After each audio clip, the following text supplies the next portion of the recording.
Selamat datang di channel YouTube Ruang Belajar Digital by Cerdas. Halo teman cerdas, pada episode sebelumnya kita pernah membahas mengenai perubahan iklim dan dampaknya terhadap cuaca dan iklim di seluruh dunia. Menurut kamu, bagaimana perubahan iklim mempengaruhi lautan di bumi? Apakah kehidupan di lautan dan pesisir terpengaruhi oleh perubahan iklim? Tonton terus video ini biar kamu lebih cerdas. Saat ini, perubahan iklim global benar-benar terasa di lautan. Suhu laut meningkat, kadar garam atau salinitas berubah-ubah, dan permukaan air laut perlahan naik. Menurut IPCC tahun 2021, ternyata permukaan air laut global sudah naik sekitar 20 cm sejak tahun 1900. Jika emisi gas rumah kaca tidak dapat dikendalikan, kenaikan muka air lautnya dapat terus-menerus melebihi 1 meter di akhir abad ini. Lalu, bagaimana dampaknya terhadap mangrove di kawasan pesisir? Mangrove adalah benteng alami daratan di kawasan pesisir. Kawasan mangrove melindungi pantai dari abrasi dan menjadi rumah bagi berbagai biota laut. Kawasan mangrove juga istimewa karena ternyata kawasan ini dapat menyerap karbon penyebab perubahan iklim dalam jumlah besar. Maka dari itu, kawasan mangrove juga sering disebut sebagai blue carbon ecosystem. Tapi sayangnya, walaupun memiliki peran penting dalam mitigasi perubahan iklim, ternyata perlahan perubahan iklim juga membawa ancaman serius bagi mangrove loh. Salah satu contoh dampak perubahan iklim terhadap keberlangsungan hidup mangrove yaitu terganggunya proses fotosintesis akibat kenaikan suhu laut. Hal ini dibuktikan melalui penelitian oleh Lovelock pada tahun 2017 yang mencatat adanya kematian mangrove secara massal di Australia bagian utara akibat gelombang panas ekstrim. Selain itu, kenaikan permukaan laut menyebabkan genangan air yang lebih lama di sekitar akar.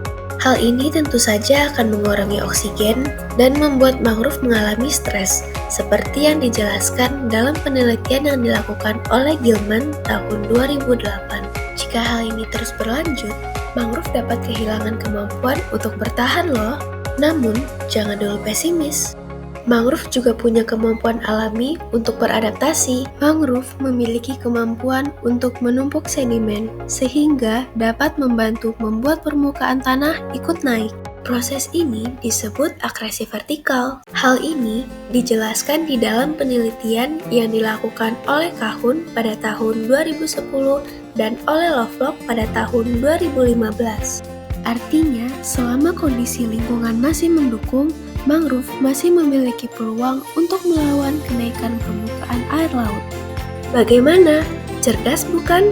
Maka dari itu, sebagai umat manusia yang selalu hidup berdampingan dengan alam, sudah seharusnya kita membantu mendukung tumbuh kembang mangrove agar mangrove dapat hidup dan melindungi makhluk hidup di kawasan pesisir. Bagaimana ya cara kita melindungi dan mendukung keberlangsungan hidup mangrove? Manusia dapat mendukung kehidupan mangrove melalui berbagai aksi konservasi seperti kegiatan perlindungan maupun restorasi. Saat ini di Indonesia, pemerintah, berbagai organisasi lingkungan, serta kelompok masyarakat telah berusaha untuk melestarikan mangrove di kawasan pesisir. Beberapa langkah yang telah dilakukan antara lain restorasi ekologi untuk memulihkan hutan mangrove yang rusak, penguatan kebijakan untuk perlindungan kawasan mangrove di pesisir, pemberdayaan masyarakat pesisir agar mereka dapat berpartisipasi aktif dalam menjaga dan memanfaatkan mangrove secara berkelanjutan, dan pelaksanaan program edukasi agar generasi muda sadar akan pentingnya ekosistem ini. Dengan kombinasi antara alam dan aksi manusia, kita dapat memperkuat peran mangrove dalam menghadapi perubahan iklim. Dengan menjaga mangrove, kita bukan hanya melindungi garis pantai, tetapi juga mengurangi dampak perubahan iklim secara global. Mari bersama-sama menjaga hutan mangrove, agar benteng kita tetap kokoh untuk saat ini dan generasi mendatang. Suka video seperti ini? Jangan lupa like, subscribe, dan komen untuk video selanjutnya.